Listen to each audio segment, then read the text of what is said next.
নিজের জীবনের নিরাপত্তা নাই আমি জানি। একথাই তো প্রমাণ করতে চেয়েছে দুশমনরা, একথাই তো বলতে চেয়েছে দুশমনরা। কথা বলবে, মানবে না, তাবেদারি করবে, তো তোমারও এই অবস্থা হবে। আল্লাহর কসম, লোকেরা বলে এভাবে চলেন, ওভাবে চলেন। আমি আল্লাহর উপর ভরসা করি, আল্লাহর উপর ভরসা করে বলে যাচ্ছি, শাহাদাত আমার তামান্না, আল্লাহর রাস্তায় শহীদ হব, এটাই আমার শেষ ইচ্ছা। বাতিল, তাগুত, আল্লাহর দুশমন, রসুলের দুশমন, স্বার্থবাদী হোক, বস্তু পূজারী হোক, যেই যেখান থেকে ষড়যন্ত্র করুক না কেন, আল্লাহর কসম করে বলছি, ইসলাম যা বলেছে বলতেই থাকবো, কোরআন যা বলেছে বলতেই থাকবো, যুবকের যা প্রয়োজন বলতেই থাকবো, শাসকের যা প্রয়োজন বলতেই থাকবো। লাশ যদি রাস্তায় পড়ে থাকে, লাশ যদি ডাস্টবিনে পড়ে থাকে, পড়ে থাকুক, আল্লাহর কসম দ্বীনের কথা বলা ছাড়তে পারবো না, পারবো না।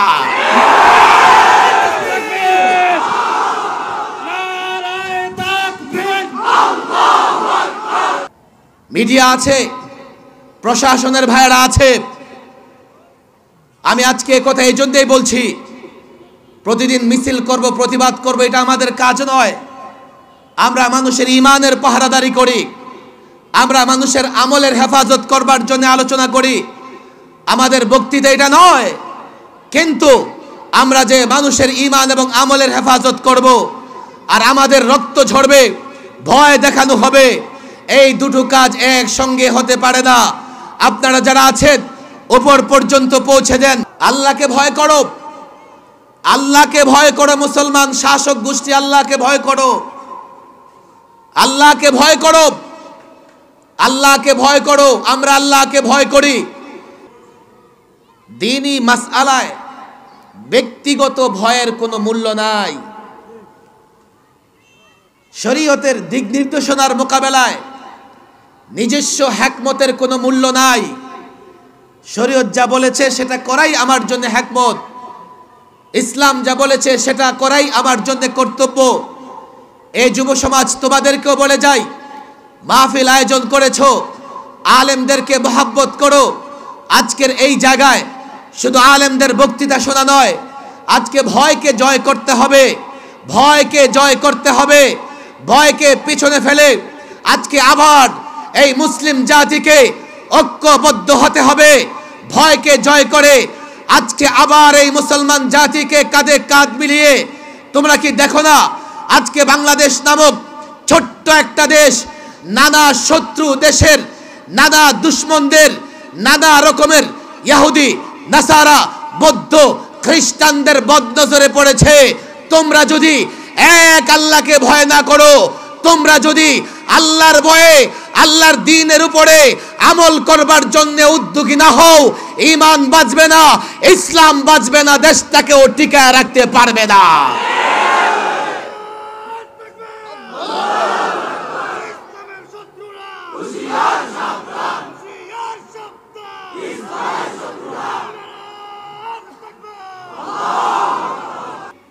আজকে পশ্চিমা ইউরোপিয়ান প্রতিবেশী দেশ নানা জায়গা থেকে আমাদেরকে ভয় দেখায়া, শাসক গোষ্ঠী থেকে শুরু করে মহল্লার যুবক পর্যন্ত আধুনিকতার নামে, মডার্ন হবার নামে, সহনশীল হবার নামে আমাদেরকে নাস্তিক মুরতাদে পরিণত করবার ষড়যন্ত্র চলছে। আমরা ধর্ম পালন করলে জঙ্গি, ধর্মের কথা বলে জঙ্গি। আমেরিকার প্রেসিডেন্ট বাইডেন কদিন আগে শপথ গ্রহণ করেছে, আমরা ক্ষমতায় গেলে সেকুলার হয়ে যাই, আর ওরা ক্ষমতায় যাবার আগে তাদের ধর্মগ্রন্থ নিয়ে শপথ করে। নোয়াখালীর মাওলানা এই কথাই বলছিলেন, যার জন্য তাকে মঞ্চ থেকে নিয়ে গ্রেফতার করা হয়েছে। সে বলেছিল যে খ্রিস্টান ইহুদিরা তাদের ধর্মকে পৃষ্ঠপোষকতা করে। খেয়াল করবেন, আর আমাদের মুসলিম রাষ্ট্রগুলোতে ধর্মের পৃষ্ঠপোষকতা তেমন হয় না। বলবেন হুজুর কেন? আমাদের কিছু পদক্ষেপের কথা বলেন। আমরা মডেল মসজিদ বানিয়েছি, এটা বানিয়েছি, সেটা বানিয়েছি। মাশাআল্লাহ, এটার কথা বললে আবার তোমরা যে আরেক দিকে অন্য কিছু বানাইতেছো সেটাও তো বলা লাগে। হুজুর সমান সমান। হঠাৎ করে কদিন আগে পত্রিকায় দেখলাম যে 1000 কোটি টাকার ঋণ দিবে সরকার সিনেমা হল নতুন করে তৈরি করার জন্য, পুরান সিনেমা হলগুলো নবায়ন করার জন্য। আলহামদুলিল্লাহ। আমারে বলতেছে আপনি বলছেন তো আমরা শুনেছি, আমরা ভাবতেছি একটা কিছু করব। আমি বললাম এটাই আমাদের সফলতা। যাই বলি হ্যাঁ দোষ এটা হতে পারে যে চিল্লায়ে বলছি।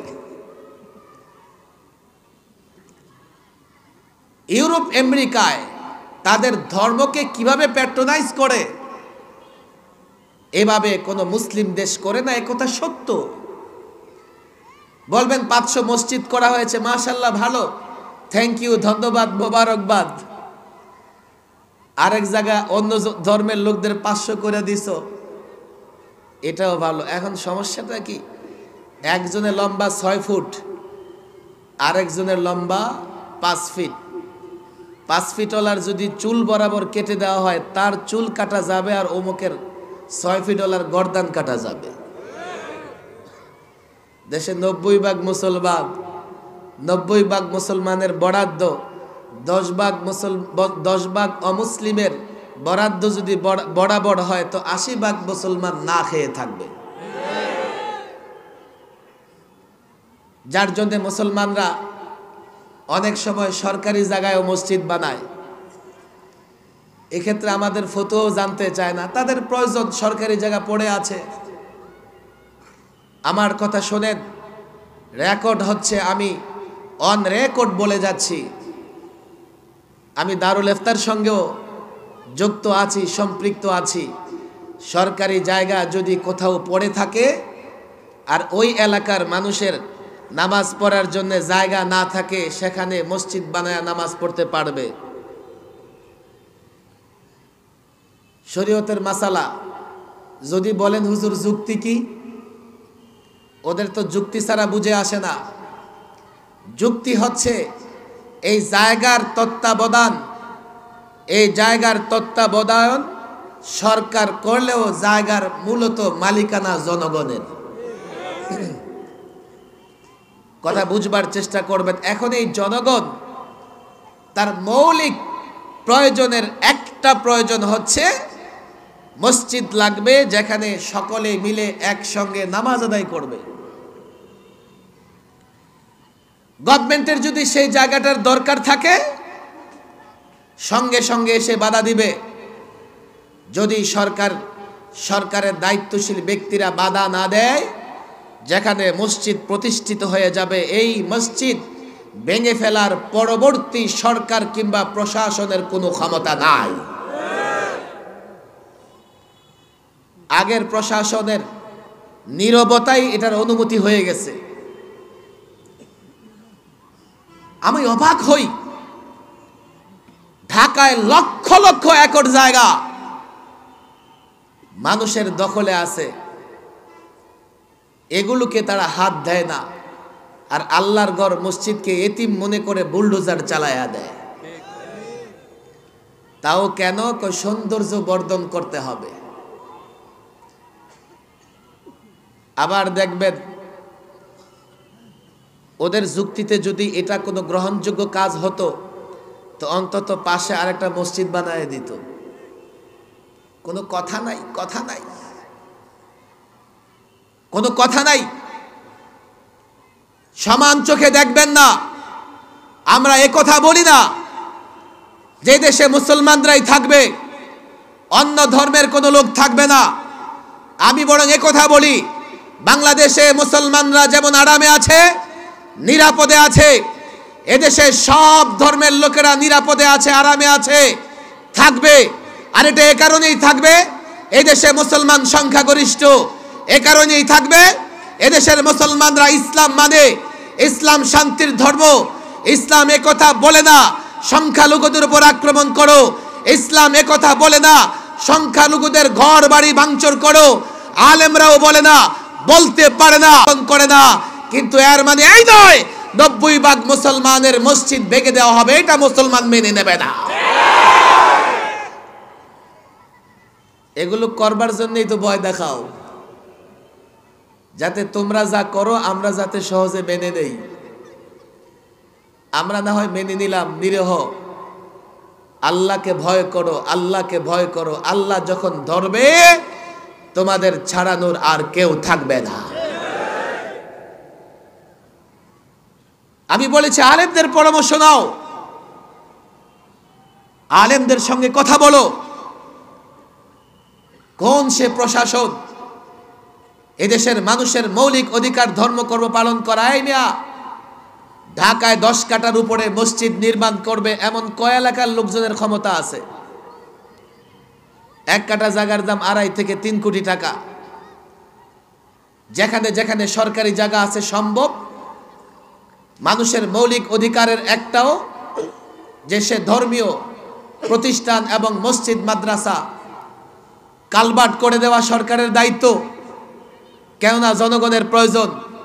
রাস্তাঘাট মেরামত করা সরকারের দায়িত্ব, জনগণের প্রয়োজন।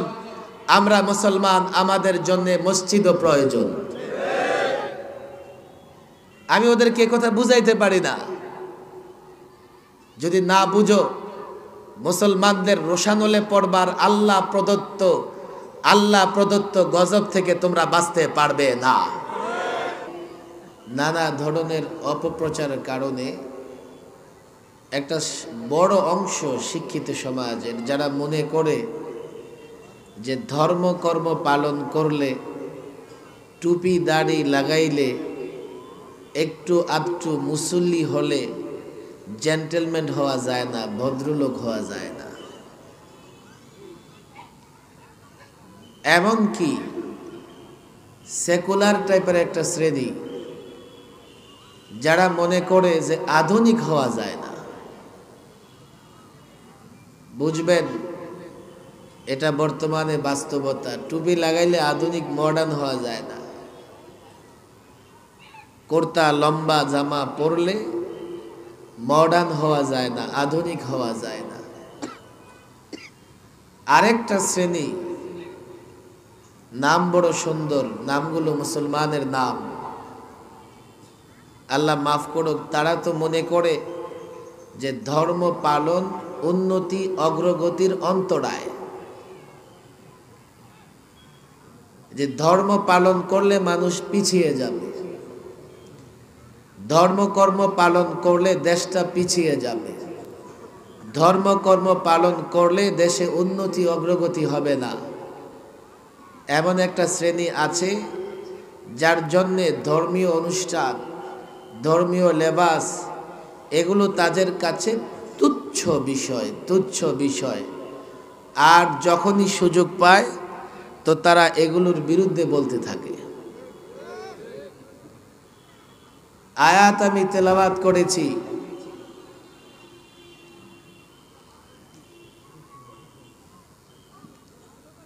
আমি একটা ভয়ের কথা বলবো। আজকে আমরা বিশেষ করে যুব সমাজ নানা ভয়ে ভীত হয়ে আছে। আমাদের ছাত্ররাও যে ভয় পায় না এমন না, আলেম ওলামাদের একটা বড় অংশ মাশাআল্লাহ ভয়ে একেবারে কাবু হয়ে গেছে। বিশ্বাস করে তাকদিরে, কিন্তু প্রাধান্য দেয় নিজের বিবেককে। আমি যখন তাকদিরে বিশ্বাস করি, বিবেকের তাড়নায় আমি এদিক সেদিক কেন হব? আমি যখন আমার তাকদিরে বিশ্বাস রাখি, তো আমার নানা অমূলক চিন্তা কল্পনার জগতে আমি নিজেকে ঘুরপাক করে আমি কেন নানা ধরনের বিকৃত রাস্তা অবলম্বন করব? এগুলো নানাভাবে নানা মাধ্যমে আজকে সর্বস্তরের মুসলমানদের ভেতরে একটা ভয়, একটা ভীতি ছড়িয়ে দেওয়া হচ্ছে। যুব সমাজকে যে ভয় দেখানো হয়, যুব সমাজকে যেভাবে ধর্ম এবং দিন থেকে দূরে রাখা হয়, যে যুবক তোমার বয়স কম, তোমরা আধুনিক যুগের যুবক, তোমরা কেন সেকেলে হবা, পুরাতন যুগের মতো হবা? আরে লম্বা কুর্তা পরা, মাথায় টুপি লাগানো, মসজিদে যাওয়া, আল্লাহু আকবার বলা, আজান দেওয়া, এগুলো তো পুরনো জিনিস। নতুন জিনিস কি? টাইট প্যান্ট পরা, কোট টাই লাগানো, রাস্তার পাশে দাঁড়ায়া পেশাব করা, এগুলো হচ্ছে আধুনিকতা। যুবকরা নিজেকে আধুনিক সাজাবার জন্যে, আপনারা জানেন না এখানে অনেক যুবক আছে যাদের পয়সা আছে, নিজের জামাটা যদি কোনোভাবে আধুনিক মনে না হয় এটা পরতেই চায় না। খেয়াল করে দেখবেন, আপনার আদরের সন্তান, আপনার আদরের মেয়ে, আদরের ছেলে, সেও আধুনিক খোঁজে, আধুনিক আনকমন খোঁজে। আনকমন খুঁজতে খুঁজতে এমন এক বিকৃত জিনিস, বিকৃত পথে নিজেকে নিয়ে যায়, সেটার মানুষের পথ থাকে না। এ যুবক, রাস্তাঘাটে আমরা চোখ কান খোলা রেখে হাঁটি। ঢাকায় হঠাৎ করে এক জুমাবারে আমি মসজিদ থেকে বের হয়ে দেখি যুবকরা সবাই কুর্তা পরে, পাঞ্জাবি পরে রাস্তায় হাঁটতেছে। মনে মনে খুশি হলাম, ভালোই তো। এবার তো দেখি যুবকরা সব আমাদের মতো মৌলবী হয়ে গেছে, সবার গায়ে কুর্তা পাঞ্জাবি। ব্যাপার কি রে, তোরা দেখি আমাদের মতো মৌলবী হয়ে গেছে? কয় না হুজুর, মৌলবী হই নাই, আমরা দেবদাস হইছি। কোন নাটকে, কোন সিনেমায়, কোন হিরো, কোন নায়ক একটা পোশাক পরেছে যুবকদের ভিতরে। যুবকরা মনে করে কি যে কোনো ফ্যাশন ডিজাইনার, কোনো হিরো, কোনো নায়ক, কোনো মডেল, টেলিভিশনের নাট্যকর্মী যে পোশাক পরে, আমাদের সমাজে সাধারণত সেটাকে আধুনিক মনে করা হয়, মডার্ন মনে করা হয়।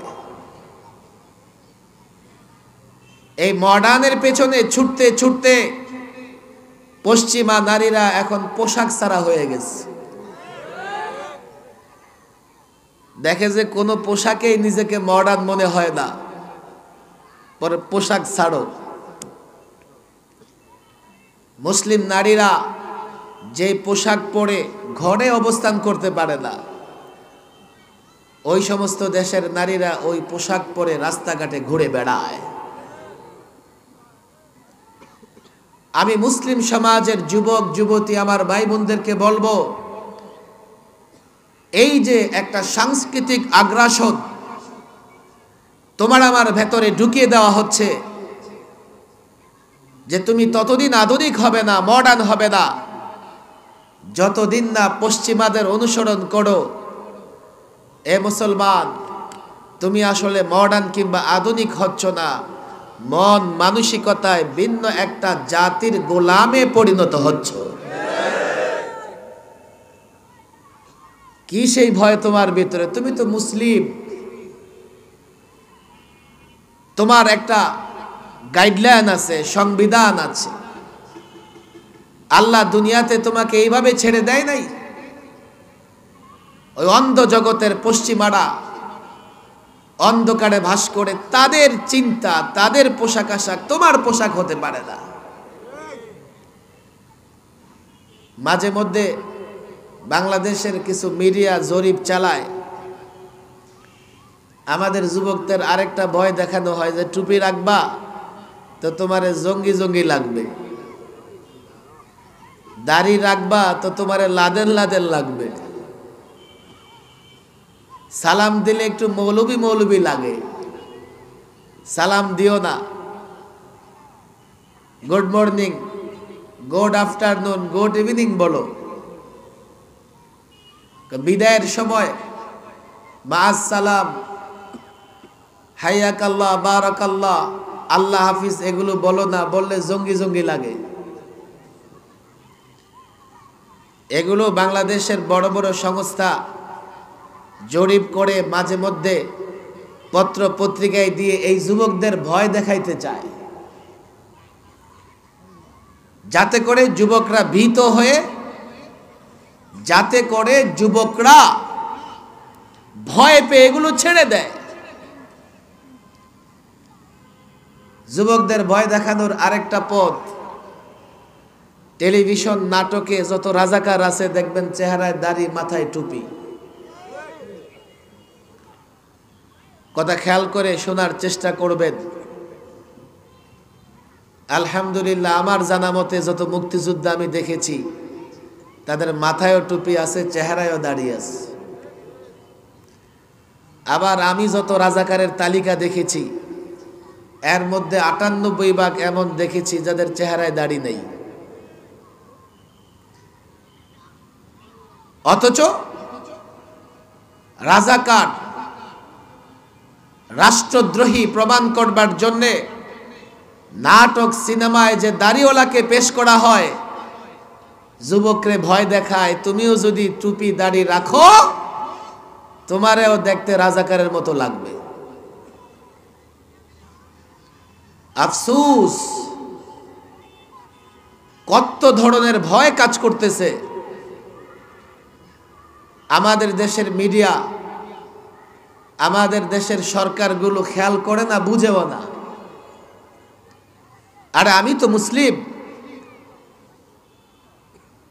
যদি মাথায় বেড়ি লাগাইলে জঙ্গি বা সন্ত্রাসী লাগতো, তো লাদেনের দেশের কাউকে মাথায় বেড়ি আর পাগড়ি পরা দেখা যেত না।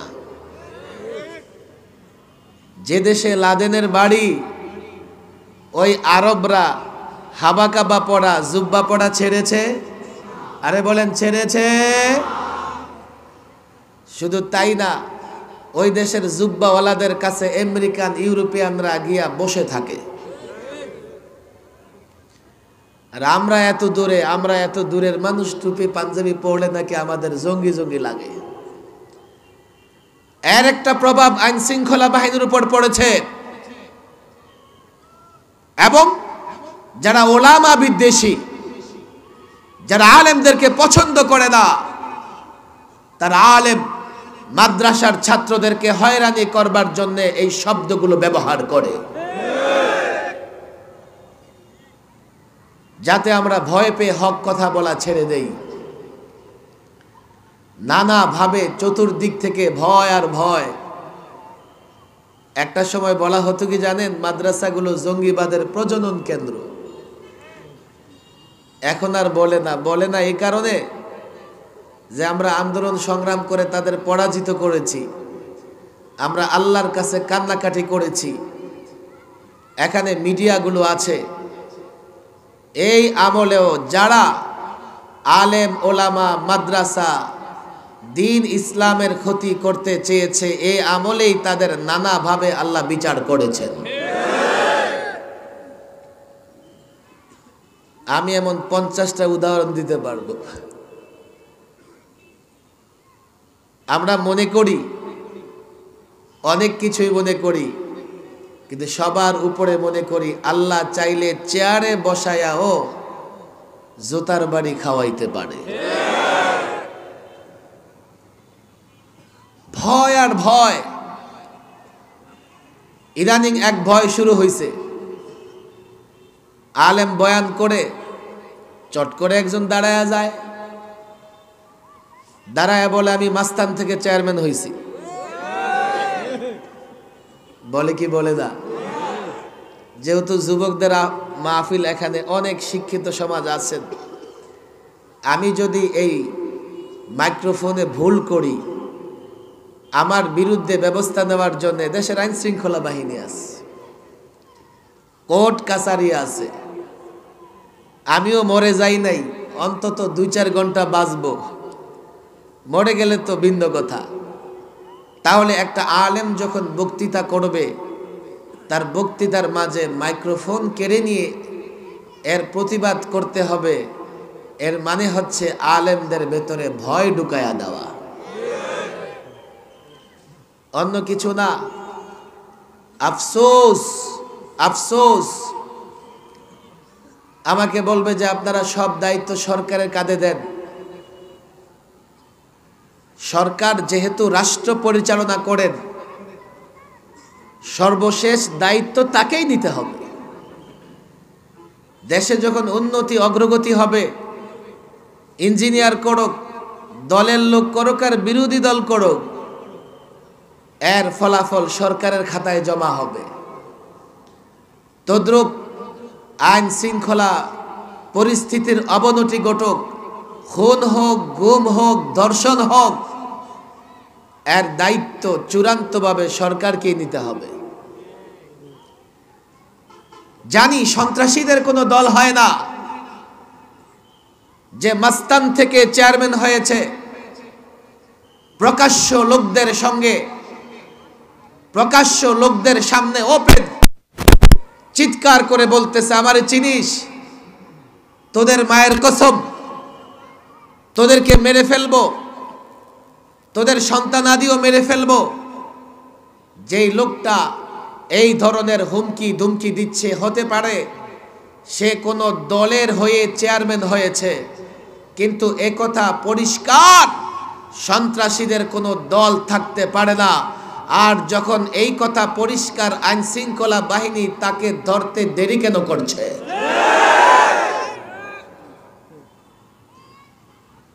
যদি দেরি করে, দায়িত্ব তো সরকারকেই দিতে হবে। আফসোস, একজন আলেম বক্তৃতা করতেছে, তাকে মঞ্চ থেকে নামায়া পুলিশের হাতে দিছে। আলেম যদি ভুল করে, আইন নাই দেশে, আদালত নাই, দেখো তার কোন কন্টেন্ট, কোন স্পিচ, কোন বক্তৃতা তার দেশের আইন লঙ্ঘন করে, তাকে আইন আদালতের মুখোমুখি করো। না করে আমি অবাক হই তাকে প্রকাশ্যে জনগণের সামনে মঞ্চ থেকে নামায়া নিয়া পুলিশের হাতে দেবে। আজকে সে মুক্তিও পেয়েছে। এগুলো হচ্ছে ভয় দেখানো, হচ্ছে ভয়। ঢাকার লালবাগের মুহাদ্দিস, প্রবীণ মুহাদ্দিস, হেফাজতে ইসলামের অন্যতম সহকারী মহাসচিব আল্লামা মুফতি আমিন রাহিমাহুল্লাহর দ্বিতীয় মেয়ের জামাতা মাদ্রাসা থেকে বের হয়ে বাসায় যাবে, তো পিছন দিক থেকে সন্ত্রাস ক্রিজ দিয়া তার এই সাইডে, বা সাইডে ক্রিজ ঢুকাইয়া দিছে পেটে। সরকারি এজেন্সি, সরকারি লোকজন, প্রশাসন বলবে, হুজুর এর জন্য কি আমরা দায়ী? আঘাত করার জন্য তোমরা দায়ী হবা কেন? তোমরা তো আঘাত করো দায়ী। বা বলতে পারে যে আপনারাই দায়ী, হতে পারে আপনাদের ভেতরে কোনো কোন্দল আছে, তাও তোমরা বলতে পারো। কিন্তু প্রকাশ্যে দিনের আলোতে একজন আলেমকে ছুরি মারা হয়েছে হত্যার উদ্দেশ্যে, 36 ঘন্টা পার হবার পরেও সেই সন্ত্রাসী হামলাকারী গ্রেফতার হয় নাই। এই দায়িত্ব তোমাদের নিতে হবে। যেই করুক, সরকার করুক, সরকার দলীয় লোক করুক, কোন আলেম করুক, একজন আলেমকে প্রকাশ্য আঘাত করা হয়েছে। লালবাগ জামিয়ার মতো ঐতিহ্যবাহী দ্বীনি প্রতিষ্ঠানের একজন আলেমের পিঠে ছুরি মারা হয়েছে। 36 ঘন্টা গেছে, এখনো রেজাল্ট নাই।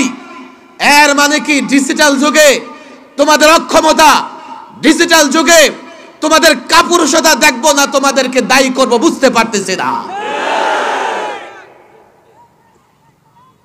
তোমরা কি মনে করতেছো ভয় দেখাবা?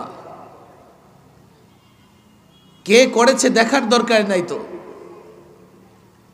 আঘাত কে করেছে দেখবার দরকার নাই, পিছনে কে থেকেছে দেখার দরকার নাই।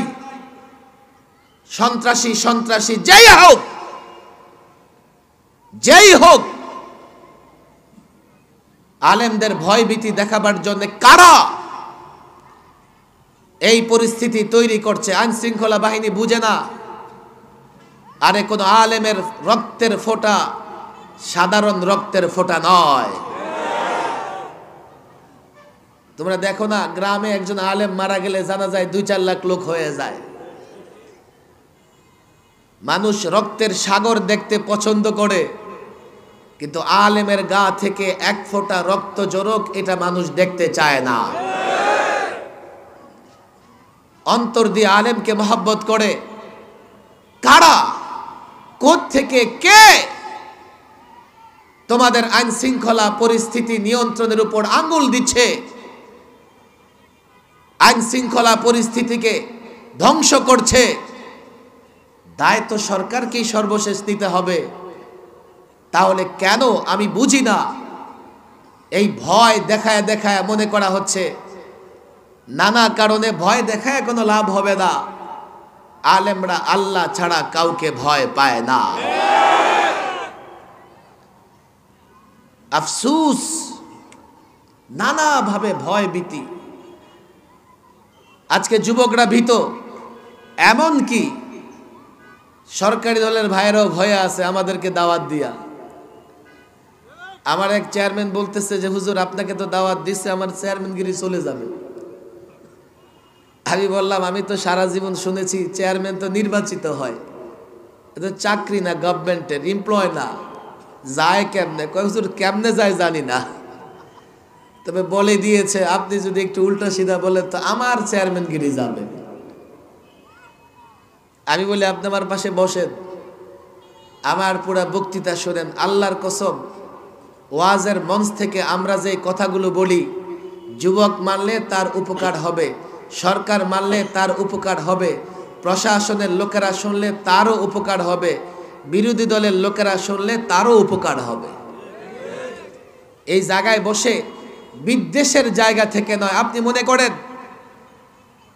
একজন আলেমকে হত্যার উদ্দেশ্যে ছুরি মারা হবে, 36 ঘন্টা পার হয়ে যাবে, যদি খুনি বা হামলাকারী গ্রেফতার না হয় আমার কি হবে?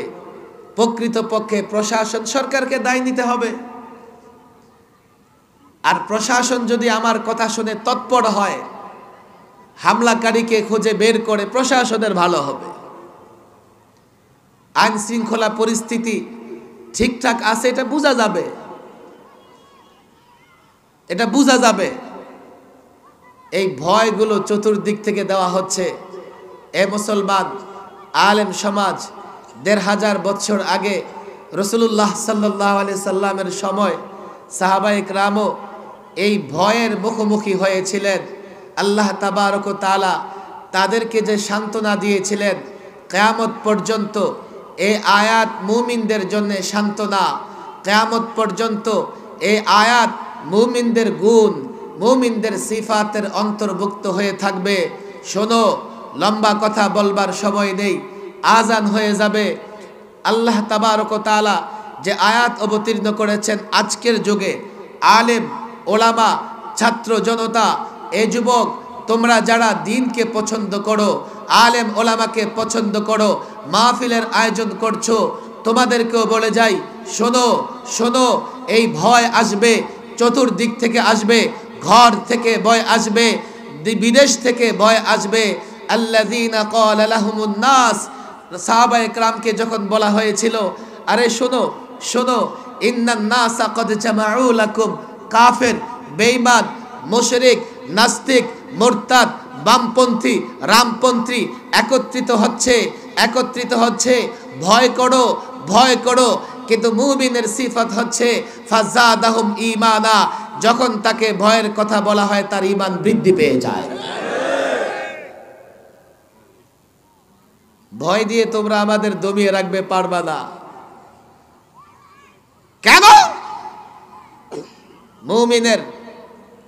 মুমিনের বিশ্বাস হচ্ছে হাসবুনাল্লাহ, আমাদের জন্য কে যথেষ্ট? জবান খুলে চিৎকার করে কে বলেন, কে যথেষ্ট? কে যথেষ্ট? আল্লাহু আকবার ওয়া নি'মাল ওয়াকিল।